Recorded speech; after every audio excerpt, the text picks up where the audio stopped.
So we were just gonna keep pressing, but you know, we've done that a lot. Like, oh no, the tide's with us, we just gotta keep going. And this trip wasn't about pressing. This trip is about... Enjoy the journey.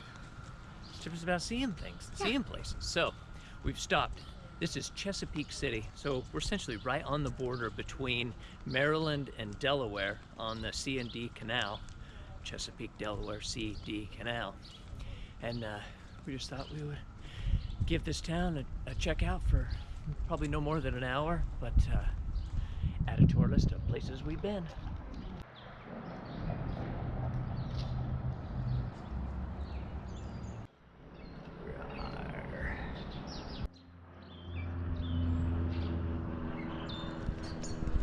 So, after an ill-fated attempt at trying to walk to the museum, we've gone back, brought the bicycles out.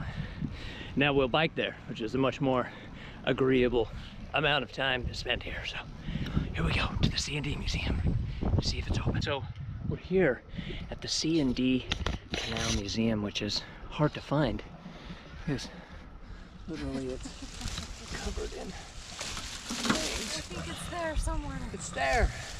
See, we found it. I knew. So this is a pretty good map to show just why we're here.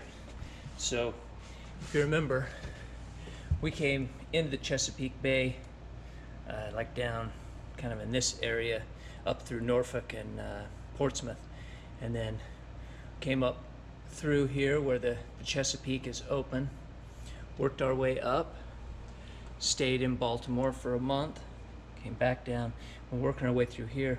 And because of this little section right here of the C&D Canal, we were able to, instead of going all the way back down, we're able to cut across, come out Delaware Bay, and then we'll head up towards New York. 100 years before this, in like 1661, they're thinking about how they could connect the Chesapeake and the Delaware, right? In 1764, they finally mark off the route. But obviously 1776, we have the War for Independence.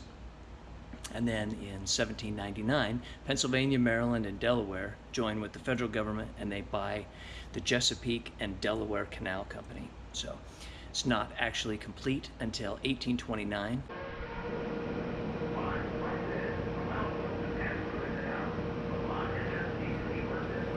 And here the lock fills with water naturally flowing from the ocean. Lifts the boat up so that it can get high enough to come out the front of the lock. It allows it to move up, but you can see that it's much higher than it would be down here at the low level.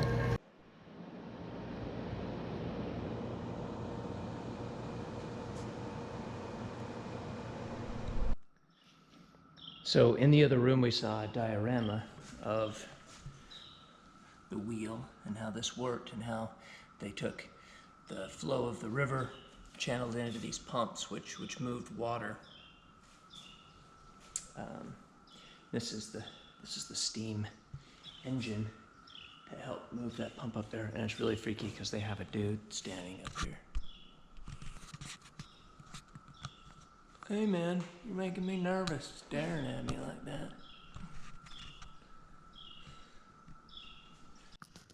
And here is the actual wheel, which is about 3 stories tall. Problems, and she wants to tell me about them. I would like to say that I really wasn't sure about these bikes. I read a lot of people that said that they did the loop. They never even pulled them out. And I will say, I don't know what we'd have done without these bikes. We use them all the time.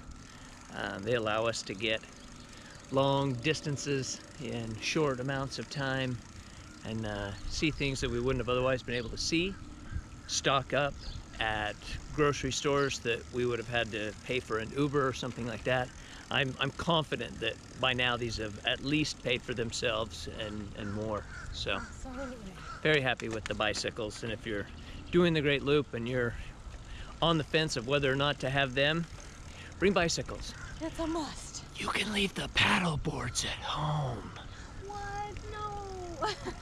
No need for them. They haven't even been off the boat yet. So if you're looking for something to take and something to leave, take bikes, leave paddle boards. I will find a place. Thank you. That's all. That's all.